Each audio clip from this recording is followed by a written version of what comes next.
J'invite Alban Schlöninger de Casino, Paul de Basquiat de Leroy Merlin et Égide Maes de Vectory à me rejoindre sur scène.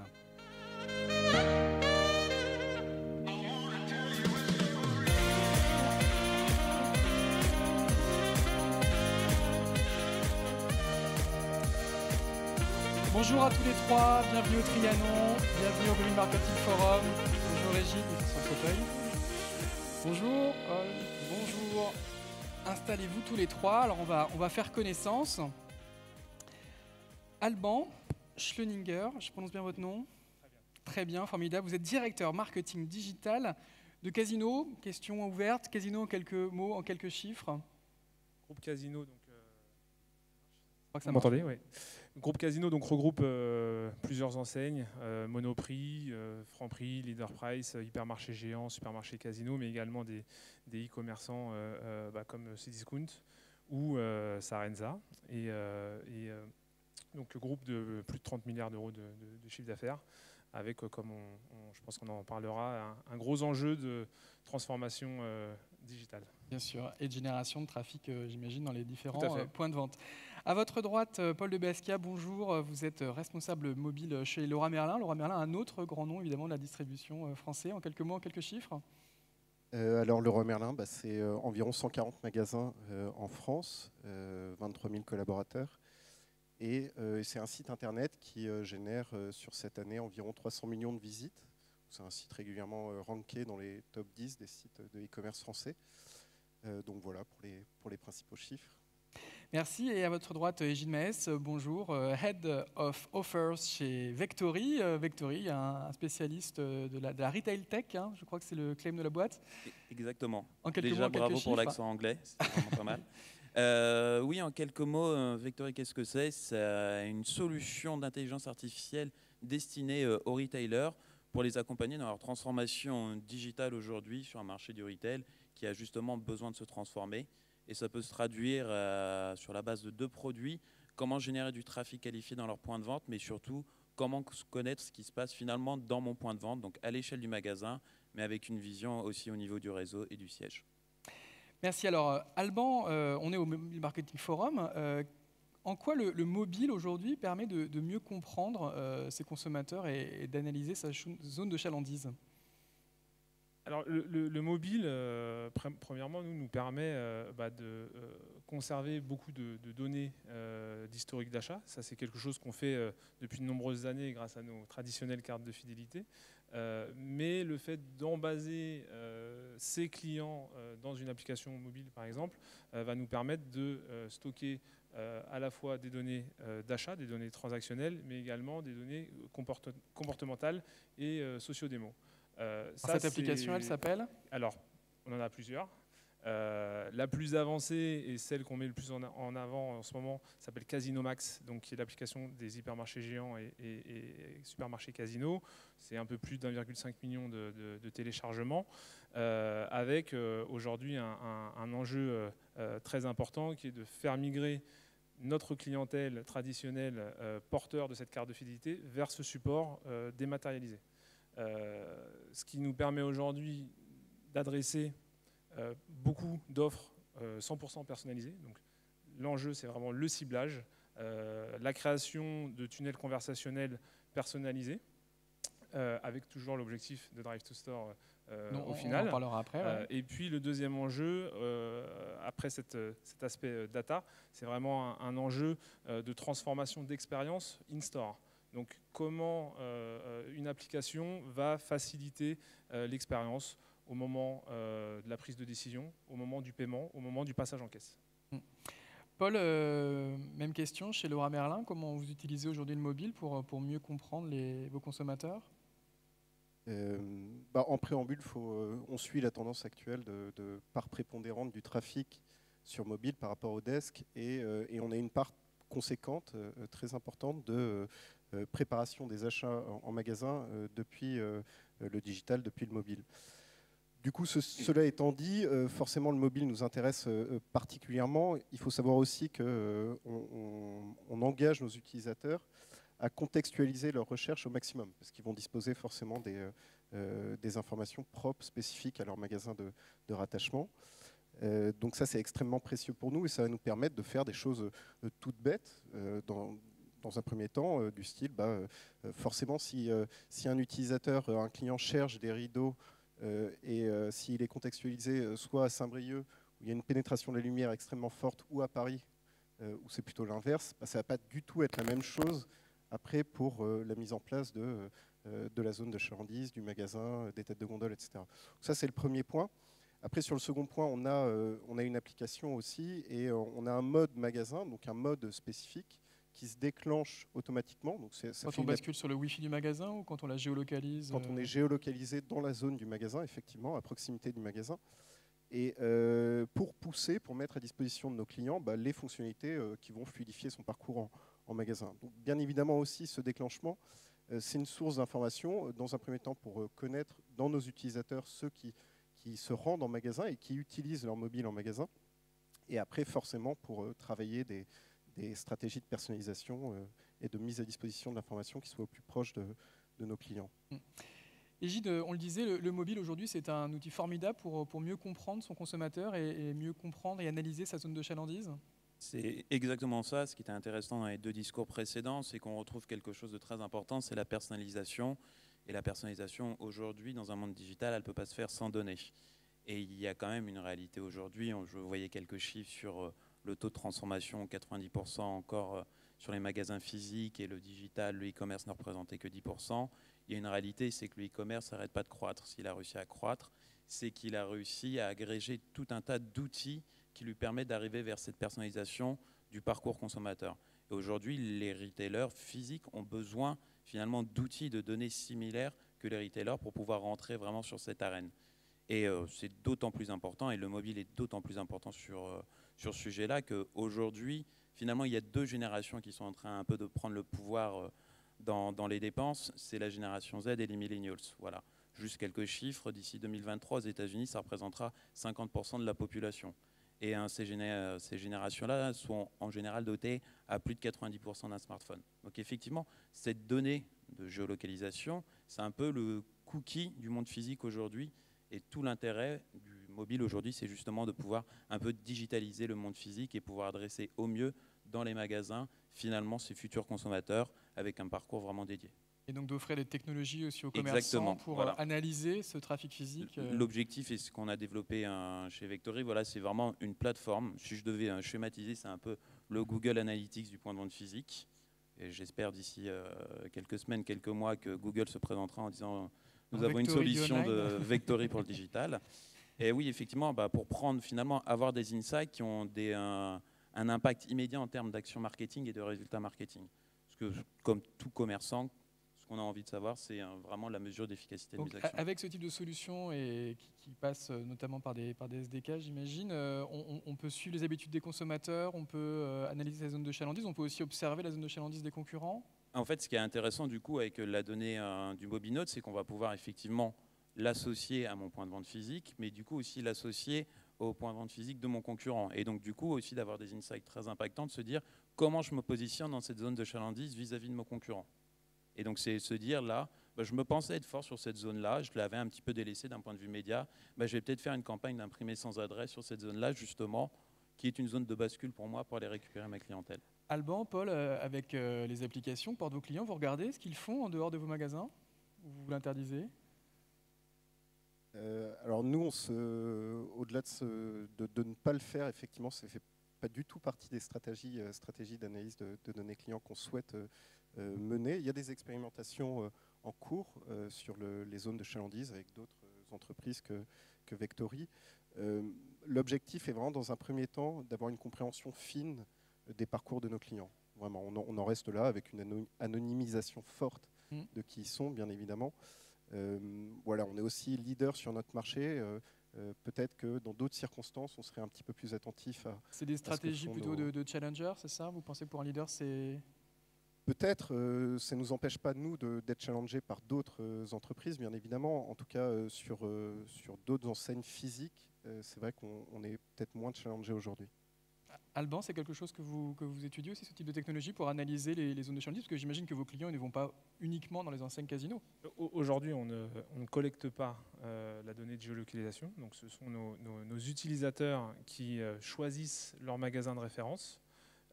Par contre, ce qu'on fait, c'est qu'on propose, puisque un hypermarché géant va être au cœur d'une zone industrielle ou au cœur d'un centre commercial. Donc, ce qu'on propose aujourd'hui, c'est aux commerçants de proximité de nos magasins d'avoir une visibilité dans notre application et de partager cette donnée. On a fait beaucoup de choses, par exemple avec Camailleux, puisqu'on a une cible très féminine. Alors, autre gros sujet, on en a parlé aussi, c'est le drive to store, donc cette capacité à générer des visites en point de vente.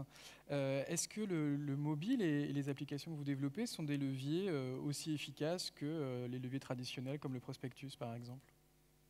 Même plus efficace. Plus efficace, on peut parler de ce que vous avez fait avec Casino Max? Aujourd'hui, ça fait 1 an qu'on a sorti cette application Casino Max.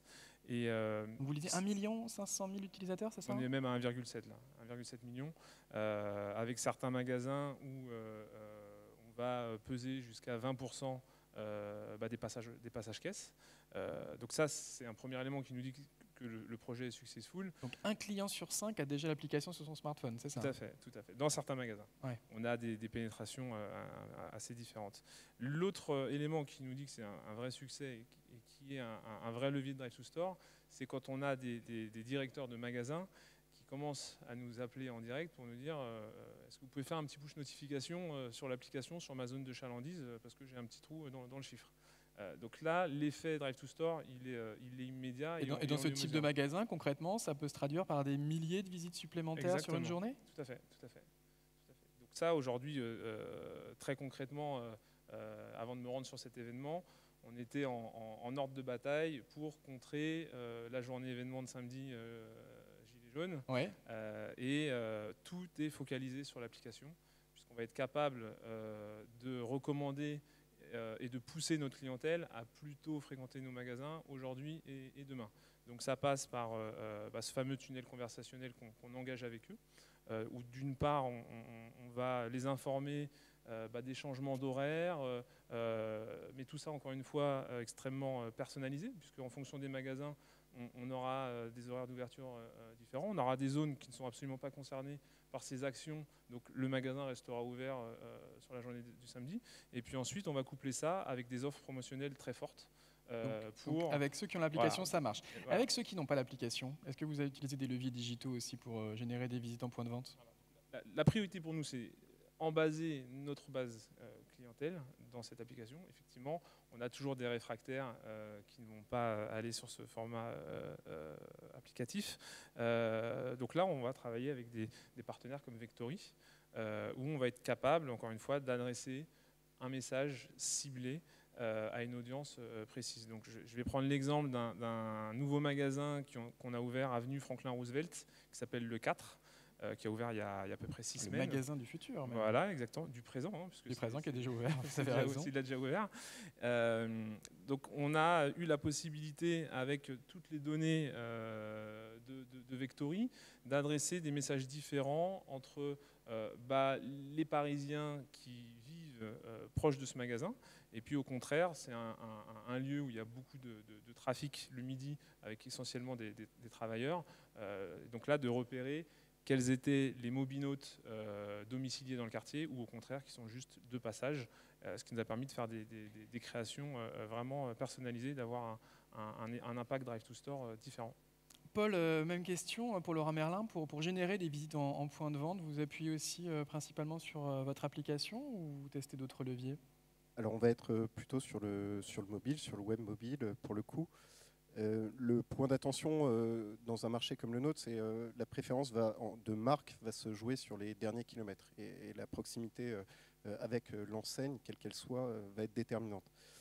Du coup, on va s'efforcer d'avoir une approche publicitaire qui soit extrêmement locale, à proximité du point de vente, et on s'aperçoit, sans rentrer dans les chiffres, mais qu'il y a une valeur incrémentale certaine de ces actions-là sur la venue de clients en magasin. Donc ça nous conforte dans notre volonté de continuer dans cet axe-là. On est plutôt sur des outils de la suite Google et du SIA très local. Après, je le redis, il y a la contextualisation qui est un élément majeur de promotion, mais alors on est déjà sur le site, hein, de promotion du point de vente et des spécificités du point de vente qu'on exploite le mieux possible. Est-ce que c'est plus efficace que des leviers traditionnels comme le prospectus? Alors c'est forcément La question piège. Ouais. Ah, mais Alban a répondu de manière catégorique. Non, mais on parlait des millénials à l'instant. Chez Leroy Merlin, c'est sûr qu'on est sur une base de clients, une moyenne d'âge de nos clients qui est peut-être un peu plus âgée que les millénials. Forcément, l'accès à la propriété, la rénovation de son habitat, etc. C'est des choses qui viennent un peu plus tard dans le cycle de la vie. Les locataires ne bricolent pas? Bien sûr que si, bien évidemment, mais alors sur peut-être des aspects ou des budgets qui sont peut-être moins importants qu'un propriétaire, c'est ce qui va de soi. Du coup, bon, pour parler du prospectus, forcément, on se challenge beaucoup en ce moment sur ce sujet. Il y a encore une corrélation forte entre une campagne de tract papier et un chiffre d'affaires en magasin, une venue en magasin, c'est certain. Après, il y a un certain nombre d'autres leviers qui jouent, et puis on est plutôt sur une phase d'expérimentation avec un certain nombre de magasins pour soit rééquilibrer, soit inverser, soit complètement changer nos investissements du papier au digital. Pour l'instant, je n'ai pas de conclusion fine là-dessus. Égide, en matière de drive to store aujourd'hui, la publicité mobile, c'est un format compétitif par rapport au levier traditionnel comme le prospectus ou la publicité radio? Alors déjà, je vais enfoncer une porte ouverte. J'ai envie de dire que toute action marketing est là pour générer avant tout du chiffre d'affaires et a posteriori, enfin a priori, de la visite. Donc les activations de publicité mobile également génèrent. En revanche, elles vont apporter quand même quelque chose de plus, qui est encore une fois la donnée de géolocalisation, parce que finalement, elle va venir bonifier et optimiser tout le parcours utilisateur. Déjà de l'audience, le fait de pouvoir déterminer des lieux de vie, des lieux de travail, des lieux de passage, ça permet aussi d'avoir une connaissance un petit peu plus fine de son audience. C'est un peu le claim, dis-moi où tu vas, je te dirai qui tu es. Mais ça va être pareil finalement pour la diffusion. Au lieu d'avoir une diffusion, on va dire, assez traditionnelle sur des villes ou des départements, là on va pouvoir faire vraiment au niveau du magasin pour être encore plus fin et de s'assurer de toucher les bonnes personnes au bon contexte de publicité. Et même également dans les messages publicitaires qu'on va retrouver, on va pouvoir personnaliser les créas avec cette donnée-là. Et surtout, le plus gros enjeu pour moi, encore une fois, c'est la mesure d'efficacité. C'est qu'avec la donnée de géolocalisation, on va vraiment pouvoir mesurer finalement l'incrément de résultats qu'une campagne mobile ou même d'autres médias a pu générer. Je pense qu'il est là l'enjeu, en fait, sur la mesure. On entendait Alban qui donnait la priorité aux porteurs de son application, qui représentait quand même 20% de ses clients. Chez Vectory, vous êtes confronté à ça parfois? Il y a une volonté de donner la priorité à son asset et dans un deuxième temps, travailler peut-être sur des plateformes ouvertes et programmatiques? Alors très clairement, ce qu'on appelle les stratégies de Own First, c'est vraiment travailler sur ses propres données. C'est une stratégie qu'on a fait, on va dire, de tout temps depuis que Vectory existe. Ça peut se traduire de manière très simple, juste retoucher ses visiteurs en point de vente pour les faire revenir, leur découvrir une offre commerciale spécifique. C'est un peu le cœur de notre métier, on s'est construit là-dessus. Et c'est logique d'abord de partir sur ses clients et d'avoir ensuite des stratégies finalement de jumeaux statistiques, c'est-à-dire de personnes qui ont des profils similaires à mes clients pour faire de l'acquisition. Oui, c'est la bonne stratégie. Oui, voilà. On cherche les look-alike en programmatique. Exactement, c'est vraiment des stratégies que le digital a démocratisées et qui s'appliquent aujourd'hui finalement dans le monde physique. Alors peut-être une question encore sur le modèle économique du Drive to Store. Combien ça coûte concrètement de faire venir ou revenir un client en point de vente et qui mesure? Est-ce que ça doit être un mesureur indépendant? Parce que dans le digital, souvent c'est un peu la même entreprise qui fait la vente et la mesure. En tant qu'annonceur, Casino et Leroy Merlin, c'est quoi votre analyse du marché? Moi, j'aurais pas d'éléments tangibles à vous partager. Ce qui est certain, c'est qu'on surpondère un petit peu notre stratégie de publicité digitale, comme j'ai dit tout à l'heure, à proximité des magasins. Donc ça, c'est une volonté forte. Et en termes de ROI, c'est prouvé que ça a de la valeur. Mais on peut donner des chiffres à peu près je ne les aurais pas parce que je ne suis pas directement sur ces sujets-là. Et après, non, on n'a pas l'habitude de communiquer. On entendait de l'ordre d'1 euro dans l'alimentaire, quelques euros, voire quelques dizaines d'euros pour des commerces spécialisés. C'est des chiffres qui vous paraissent réalistes? Nous, sur le test, encore une fois, qu'on a fait autour du magasin Le 4 avec Vectory, on arrivait sur un coût à la visite en incrémental de nouveaux clients à 5 €. Et c'est un coût qui est compétitif par rapport à d'autres leviers? Tout dépend de la rétention. Ça, c'est la suite de l'analyse qu'on est en train de... Et puis du panier d'achat, voilà. évidemment. Donc on a, pour générer ce Drive to Store, donc on a travaillé vraiment sur la contextualisation, sur vraiment du marketing vraiment local et adapté. Puis on a essayé de déclencher ce Drive to Store avec une offre de bienvenue dans le magasin qui en plus nous permettait de mesurer le passage en caisse effectif de cette visite. Générer de la visite, c'est une chose. Après, il faut qu'il y ait du passage en caisse. Alors justement, parlons-en, le mobile permet aussi de traquer aujourd'hui le paiement, et je crois même que vos applications, il y a des réflexions pour intégrer la brique de paiement. C'est le chaînon manquant finalement, le paiement entre la pub et le CRM pour vous? Alors, le paiement, nous, on a annoncé il y a 2 semaines une prise de participation dans l'IFPay, qui donc est intégrée dans l'application Casino Max depuis 8 mois. Et donc cette prise de participation va amener le déploiement de cette solution dans l'ensemble des applications du groupe. Donc d'abord Leader Price dans un premier temps, puis Franprix, Monoprix ensuite. Et donc concrètement, ça sera un seul et même geste pour payer et incrémenter la carte de feed. C'est vraiment ce qu'on cherche avec ce type de partenariat. Encore une fois, c'est faciliter l'expérience en magasin. Régler ses courses, payer, c'est jamais quelque chose d'agréable. Donc ce qu'on essaye de faire, c'est avec un seul mouvement, avec un seul clic, de cumuler l'ensemble des avantages. L'idée demain, c'est qu'un client vienne en magasin juste avec son smartphone.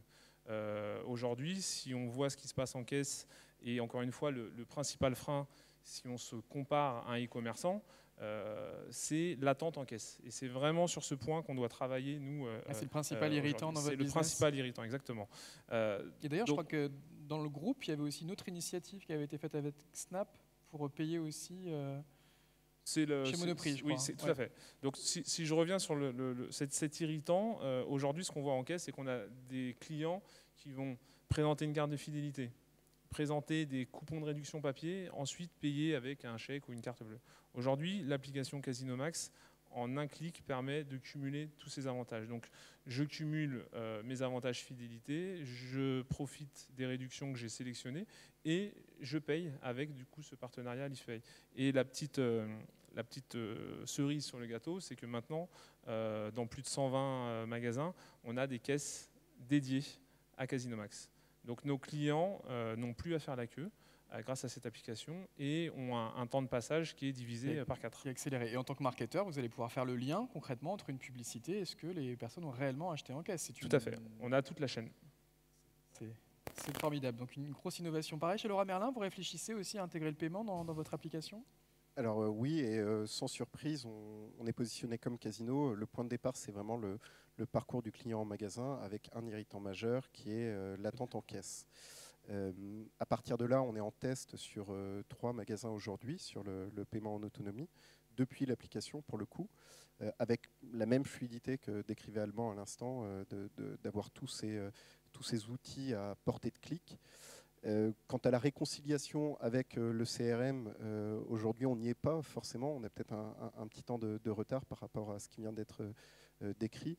Néanmoins, c'est une certitude que ça pourra nous apporter des éléments de réponse sur l'intégralité du parcours de nos clients. Mais je le redis, notre volonté est d'abord, au travers du paiement mobile, d'apporter plus de fluidité en magasin.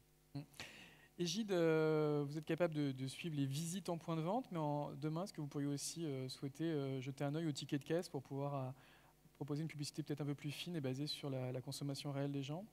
Très clairement, c'est la prochaine étape pour tout retailer et toute personne travaillant dans l'industrie de la publicité de pouvoir mesurer finalement l'incrément de ses actions sur du chiffre d'affaires. Tout le monde a envie de savoir que pour 1 € investi, j'ai gagné 1,50 €. C'est effectivement les next steps et c'est aussi un des avantages de la digitalisation, y compris la digitalisation de la carte de feed. C'est à un moment donné de pouvoir faire cette passerelle entre mon exposition et mon passage en caisse, ce qui permettra d'être encore plus à fin, encore une fois. Donc oui, on y arrive, on a des discussions avec certains de nos clients, certains partenaires aussi tiers, pour finalement trouver la meilleure solution pour y arriver. On peut faire beaucoup de choses avec la data sur mobile, du paiement, de la publicité, du commerce, du CRM. Est-ce que la technologie va plus vite que le législateur? Est-ce qu'on peut craindre une complexité juridique avec le RGPD, Alban, qui pourrait freiner nos élans de consolidation des data? Bon, là, il y a eu une grosse vague sur ce sujet dans les dernières semaines. Personnellement, hein, je trouve que c'était nécessaire, et ce qui va permettre vraiment de mettre les fondations sur ce marché. La publicité géolocalisée va vraiment se développer énormément l'année prochaine, et je pense qu'il fallait effectivement un cadre, et ce type d'actions qui ont été énormément médiatisées. Peut-être excessivement, du coup. Oui, je pense. Mais au moins, ça a le mérite de mettre tout à plat, et à partir de là, quand on rentre dans le cadre qui nous est fixé, on pourra s'amuser sur ce genre de publicité et ce genre d'analyse géolocalisée. Paul ? Nous, notre point de départ, il est peut-être parce qu'on est un petit peu moins mûr que d'autres entreprises sur ce sujet-là. Le cadre RGPD est venu comme non pas une contrainte, mais une donnée d'entrée pour l'exploitation des données clients. Et du coup, c'est dans ce cadre-là qu'on travaille. À partir de là, on n'est jamais amené à se heurter ou à venir en opposition avec ce que donne le cadre légal. Voilà comment on se situe. Il y a aussi un certain nombre de procédures pour tous nos partenaires pour travailler en collaboration avec nous, qui vont au-delà du cadre RGPD et de ce que propose la CNIL. Donc ça montre aussi notre effort d'être extrêmement vigilant sur ces sujets. Gilles ? Alors non, je ne crois pas que ça soit une contrainte. Au contraire, c'est une opportunité. De tout temps, sur n'importe quel marché, il y a toujours eu des autorités de régulation. Justement, ça donne un cadre et c'est plutôt un accélérateur de l'innovation et de la performance. Voilà. S'il n'y a pas de cadre, on part un peu n'importe où et on n'innove pas vraiment. Alors non, c'est ultra important de pouvoir s'appuyer sur cette force qui est cette autorité de régulation, très clairement. Si je peux me permettre, aujourd'hui on parle d'un cadre qui vient durcir cette demande de consentement, et on parle de taux d'opt-in entre 30 et 40%. Mais aujourd'hui, si on veut augmenter cette acceptation, il faut aussi coupler ça à un avantage. Si on demande à un utilisateur, à un client d'être géolocalisé sans lui amener quelque chose, sans contrepartie, effectivement, on aura des taux d'acceptation très faibles. D'accord, et c'est ce que vous ferez, j'imagine, dans votre application pour augmenter les taux d'opt-in. Exactement. Coupler ça à un avantage client. Thibaut, est-ce que la salle a répondu à notre appel et a répondu au quiz qui fâche? Oui, Jérôme, tout à fait. Alors, ils ont répondu et ils sont unanimes. Donc, la réponse est oui, totalement. On a essuyé des plates, mais on va savoir rebondir. Eh bien, formidable, c'est un élan optimiste. On va être optimiste après une année 2018 un peu compliquée. 2019 sera sans doute enfin l'année du Drive to Store et de la géolocalisation. Je vais vous demander à tous les trois peut-être un hashtag de conclusion. Alban, ce serait quoi votre hashtag Casino Max? Je vais pas être très innovant, mais je vais dire encore une fois data. Data, très bien. Et n'hésitez pas à faire vos courses dans une des enseignes du groupe Casino pour les fêtes de fin d'année. Paul, également, un mot de conclusion, un hashtag de conclusion? Ouais, alors ce sera mesure pour forcément pas tomber dans la démesure de ce que peut offrir la data, mais aussi pour la dimension rationalisation de nos expérimentations, être capable de... Tout ce que j'entends depuis ce matin au travers du forum est hyper intéressant. Donc je pense qu'il faut y aller, mais nécessairement avec une approche mesurée, être capable de bien expérimenter. Très bien, et n'hésitez pas non plus à aller sur le site de Leroy Merlin ou dans ses nombreuses enseignes pour vos achats de bricolage et de décoration de fin d'année. Gilles, également, un mot de conclusion? Oui, je vais même en prendre deux, notamment deux hashtags. Je vais me permettre de citer le fondateur de Starbucks qui a dit que Retail is Detail, c'est très important. Et une de nos grandes convictions chez Vectory, c'est Local at Scale. C'est-à-dire qu'aujourd'hui, on ne peut pas faire d'activation sans avoir une vision magasin avec une vision siège. Et on peut poursuivre la discussion avec Vectory sur le stand qui est à la sortie de cette salle. Merci à tous les trois, on peut les applaudir.